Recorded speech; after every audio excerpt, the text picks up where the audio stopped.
Hi everyone, Right Quest Tano here, the internet's busiest music nerd, and it's time for a review of the new Backxwash album, I Lie Here Buried with My Rings and My Dresses. This is the third full-length LP from Montreal rapper, songwriter, and producer Backxwash, who broke through the pandemic madness of 2020 with some of the most disconcerting hip-hop of that year on God Has Nothing to Do with This, Leave Him Out of It, which was a heavy dose of gothic industrial hip-hop that dealt in themes of gender identity, religion, as well as the occult. Big topics compressed down into a 22-minute record, which instantly made Backxwash an artist to watch and earned her the coveted Canadian Polaris Music Prize for that year. So given all that, I was pretty curious to see where Backxwash's ambitions would take us on this new LP. Would this project be more versatile, catchier, or reflect Backxwash's recent success in some way? Actually, none of those things. Absolutely none of them. Somehow Backxwash this time around delivers a record that is so relentless, unforgiving, and tortured, it makes God Has Nothing to Do with This sound like child's play. She even leans harder into her industrial influences on this one, as the production here is just massive and crushing from front to back. Droning bass, distant snares, horror movie soundtrack synthesizers, twisted vocal layers, trippy delays, cavernous reverbs, distorted guitars. This record is a course in dark, sinister, hellish soundplay. Backxwash's vocal style on this LP intensifies a bit too, pushing beyond just simply rapping on many tracks here and just going into straight screaming, which in a way is understandable, as I Lie Here's lyrical themes come off a lot darker too. The fantastical allusions to the metaphysical that were on God Has Nothing to Do with This are kind of being replaced here with stronger feelings of depression and downward spirals into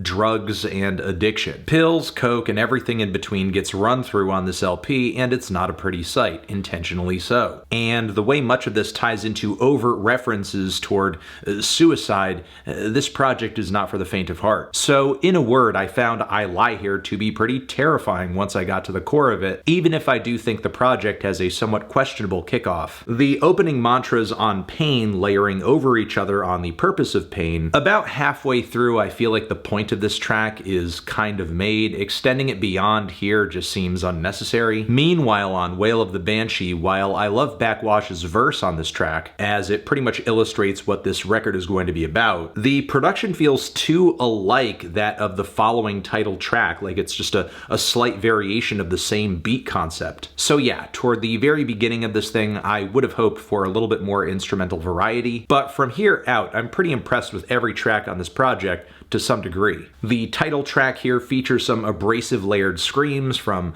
Black Dress's own Ada Rook, with more piercing, metallic, industrial beats, laced with oppressively heavy guitars, of course, and this serves as a monstrous backdrop for Backxwash's vicious and retaliatory attacks against all forms and sources of oppression, as well as abuse against people of color, women, and the whole thing is written so cogently but delivered so manically. It's impressive how, as a rapper and a vocalist, she's able to deliver her message in a way that's so visceral without watering it down or dumbing it down or kind of simplifying it too much. Following this, we have the bone-chilling Terror Packets, which kicks off with a great verse from Censored Dialogue, which addresses the horrors of feeling like an outcast on account of accepting your gender identity or pursuing transition. The track hits even harder when Backxwash introduces this chorus that illustrates the terminology of the title, terror packets and waves of sadness, to describe the non-stop dread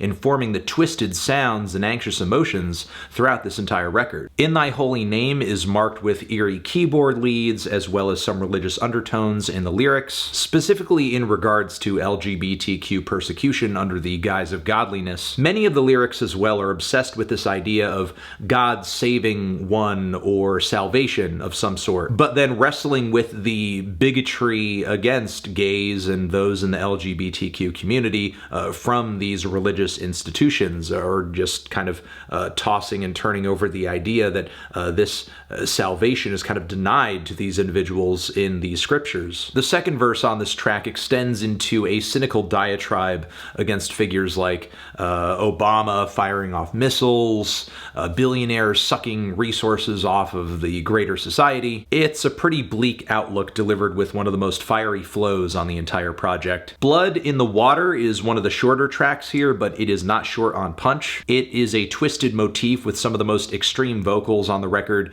The lyrics read like a scene out of a horror film. It segues pretty nicely into the following Song of Sinners that features vocals from Sadie of Speedy Ortiz fame, a band that previously I've not been a huge fan of, but I do love Sadie's vocals on this track quite a bit. Her haunting and spectral singing on this cut really complements it a lot, and I think really makes the chorus, makes it one of the catchiest moments in this track list, a track list that for the most part is very, very bleak and very kind of barren in terms of anything sweet or, I guess, accessible. The following track here I'm a bit torn on because I absolutely love and am blown away by the use of this African chant and song in this completely devilish instrumental. In a way, the sample chopping and the rhythms remind me a little bit of Kanye's Yeezus or something from that Cruel Summer compilation, but taken to an occult extreme. Really, I just wish it lasted longer and developed a bit more because the end is somewhat abrupt. Still though, the track Nine Hells is the most cutting song on this project in terms of dealing in drugs, addiction, and ignoring warning signs while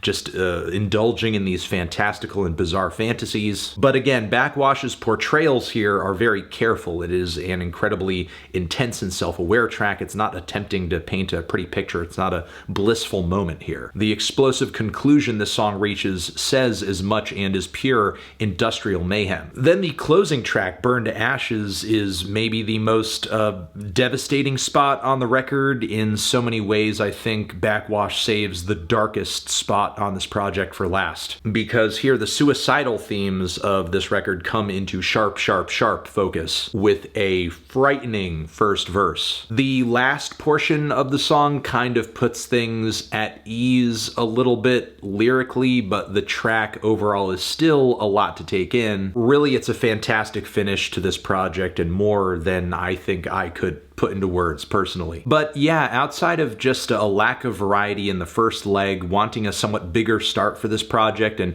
maybe a little bit more length overall, yeah, I'm not having any huge issues with this project. I love it, and for the most part, am blown away by a lot of it. What problems I do have with it are easily made up for by the incredible writing, performances, and production, as well as creativity, because Backxwash with this one remains to be one of the most unique voices in the Canadian underground today. Feeling a strong 8 to a light 9 on this one. Transition. Have you given this album a listen? Did you love it? Did you hate it? What would you rate it? You're the best, you're the best. What should I review next? Hit the like if you like, please subscribe, and please don't cry. Hit the bell as well. Over here next to my head, it's another video that you can check out. Hit that up or the link to subscribe to the channel. Anthony Fantano, music forever.